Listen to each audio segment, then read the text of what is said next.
Okay, what we're looking at today is going to be, well, we'll start out. This is a 1975 model Saginaw 4-speed, 311 first gear. It has the two grooves in it.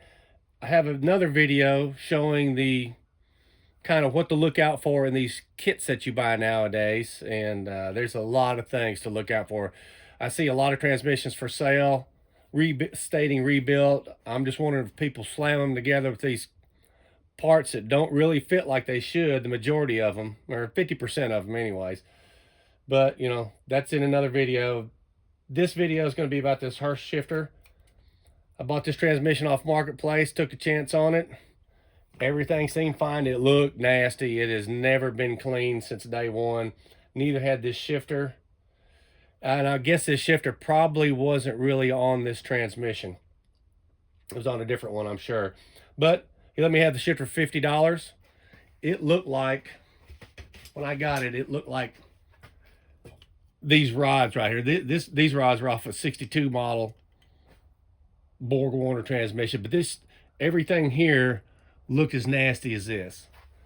So it's all been bead blasted, black oxide coated. I took the shifter down all the way to just the bare frame, springs out of it, everything. Bead blasted the outer and these arms up to that far because everything's hardened. So I didn't want to get up too far in it, but it was in great condition. I've seen another video where the guy's really sharp on rebuilding shifters. Took his advice on that. Checked the clearance on the side. Supposed to have 10 thousandths clearance. I believe he said 10 to 11 thousandths. And I'm at 11. He said the new shifters you buy have about 30, or maybe he said 50, somewhere around there. But he makes a shim. Maybe it goes in his back or on the front. I'm not sure which end it goes. He makes a shim to take up for that clearance, and you know, it makes a good shifting piece of equipment. Is what it does. So he's real good at that. I recommend watching. I can't remember the guy's name, but you can look through there and he shows shifter secrets. But anyways, this shifter, like I say, it was a $50 piece. It's got a really long arm on it, as you can see right here. I guess it's probably off a truck, or originally designed for a truck, which is fine because I'm putting it back in a truck, 52 model Chevrolet. So it came with the shifter handle, these three rods, and the front shifter arm on the transmission. So I get everything cleaned up, put back. Oh yeah, and also it came with this stuff right here. This is like the factory Hurst mounting brackets.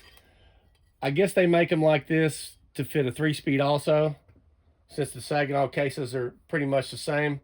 And it kind of bolts in there, and this piece goes in. Yeah, it has another piece. I cut it off right here. Goes right here, comes around, you know, connects to the transmission like such. You bolt it right all together. I didn't like that. That's not what I wanted. I had taken it, and see if I can get this off here. Had taken it all, you know, after I got done with everything, I put it together. Turns out I had a couple 3/8 plate coupons.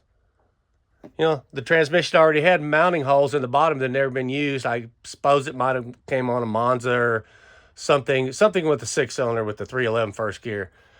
And I bolted it all together with the brackets, and that 3/8 plate would slide right between this factory piece.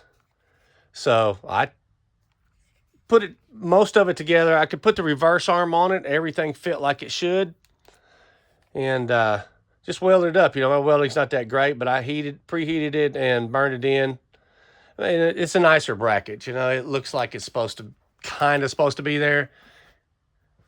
Like a traditional Hurst mounting. You smash this around a little bit again, and get it back in my tripod. So, anyways, the transmission, I bought one arm off of eBay for the first or second gear. They lost it. UPS mail, United Postal Service lost it. It's kind of like pound sand when you ask them to track it. So I bought another one. So I've got 25 in that, 35 in this reverse arm. when I get them together, they don't fit very good. Yeah, I'm sure these arms are not for this transmission, but I fooled with stuff for a long time on different kind of various models of hot rod cars since the 70s.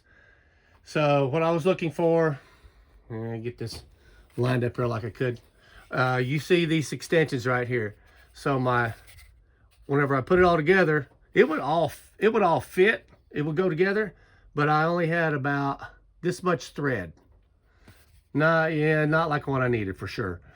So I had these extensions off of a 57 Chevrolet shock extensions, kind of cut it, put them together, cut that, put it together, made my extensions to where it would have enough threads protruding from the rear of it. I wanted to put, I cut this one off and cut it into nuts since it's a 1/2 inch by 3/8, 1/2 inch wrench size, 3/8 inner, because I wanted to lock this down to where the threads wouldn't be turning in here. So that's going to do some wear.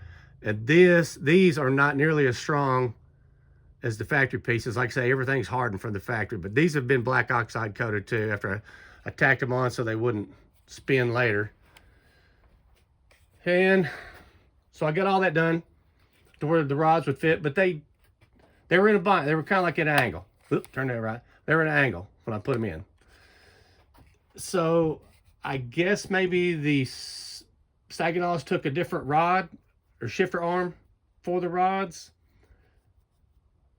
So I lined everything up. This piece that bolted up here just happens to be the right thickness or right width for that. So I cut it, spliced it, did some more kind of ugly welding right there and set my arms out where they needed to be. So these, turn my light a little different here. I wanted those arms to be parallel with the shifter housing arms. So I would have no weird kind of wear. Everything lined up like it should. It shifts very nicely. But these old shifters, like I say, everything is hardened, so they do really, really well. They last a long time, lots and lots of years. Put this back in, kind of shake it a little bit. And you get that right there, that right there. So they last a long time. Like I say, this installation kit, like I say, is off a 62 bottle Borg Warner T10, pre-Super T10 days. It was also on that same 57 Chevy that I took the shock extensions off of. Back then, the Borg Warners I could let off the throttle in second gear, and the Borg Warner would come out. It just kind of slide out of gear like an automatic transmission, sort of. It just come out of gear.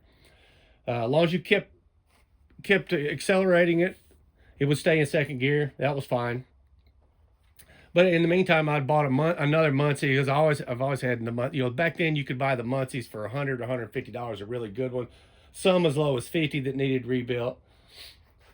But then I had to buy. It came with this shifter. The quintessential 57 Chevy shifter. Get it right there with the weird angle on the handle. Go around a bench seat. This shifter's still in great shape. I had to buy another kit for it. I thought, man, I bought this kit. It was like $125 or something like that. Dang, that's a lot of money back then. Well, they're $300 now. The shifter's $600. You get $900 in one of these things.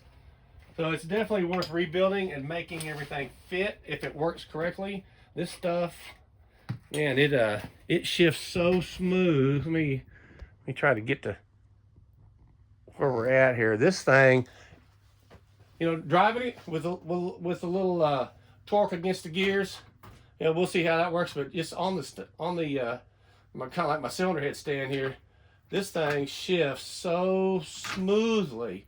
It's just unreal.